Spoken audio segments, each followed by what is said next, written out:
have a very interesting question from one of our YouTube community members, and this is the last day I'm going to be doing these questions. I'm going to do it again, by the way, next month, but because I do love it, it's great. We had hundreds and hundreds of questions, and I've only addressed, I think, fewer than 30. But I picked this one because this one just really stuck out to me, and I loved it. So here's a question from Johnny Jump Fan 93, who asks, "What big politicians have you heard of, have watched your videos on here and or Ring of Fire?" Now, look, in terms of the politicians, I've seen a couple, retweets of our stuff on social media. So the politicians, and we've had, over the years back when Ring of Fire was solely an interview show. I mean, we were having Bernie Sanders on like once a month. Hillary Clinton came on. Joe Biden came on. I sat on the phone with Obama for 8 minutes because none of the hosts showed up to interview him. So that was fun. We've had, some big name people, but we don't really do so many interviews anymore. And I certainly have not done any here on Fair and Balanced. So the politicians, of course, that's an iffy one. I do have Ted Lieu, who follows me on Twitter. Ro Khanna used to, and then he stopped, and that hurt a lot, actually. Christina Pushaw, the horrific spokesperson for Ron DeSantis' campaign, she followed me on Twitter for a while and then stopped. I'm not exactly the nicest person to DeSantis, so that was fun. The Heritage Foundation follows me. But in terms of celebrities, now it's the celebrities that it's kind of fun.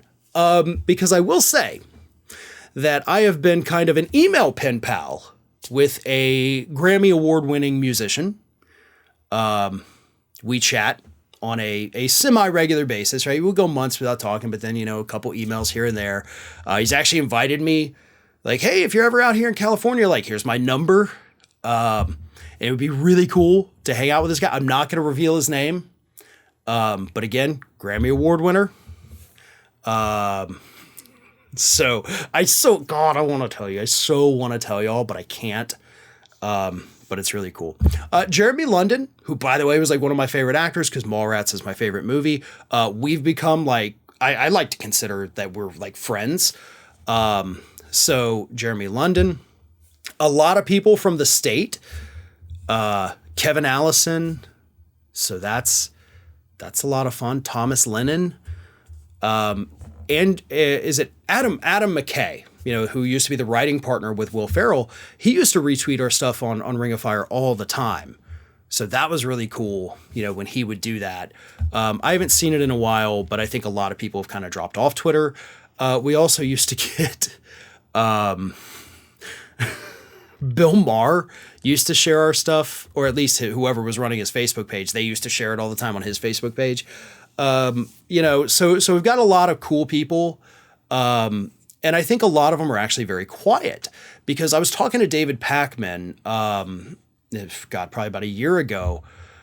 And like he and I were just chit chatting about it, kind of swapping stories of like the celebrity thing. And he mentioned a lot of celebrities that have reached out to him. And he's got way more than I do. He recently, like on the Howard Stern show, Howard Stern was like, hey, I started watching this guy, David Pakman. I love him. And Pakman's numbers like went through the roof and it's great for him.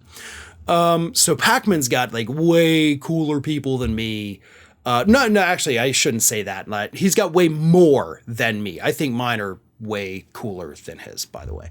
But I do love Pakman. And obviously we all do have, our own little like, hey, yeah, this person like messaged me and it's super cool.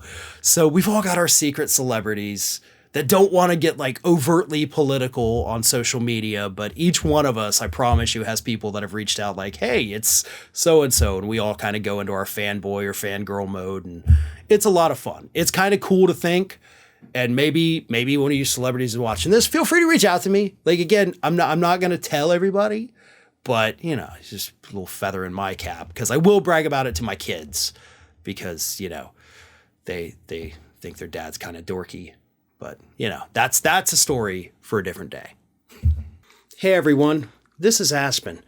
And did you know that for the low cost of $0 per day, you can subscribe to the Fair and Balanced YouTube channel?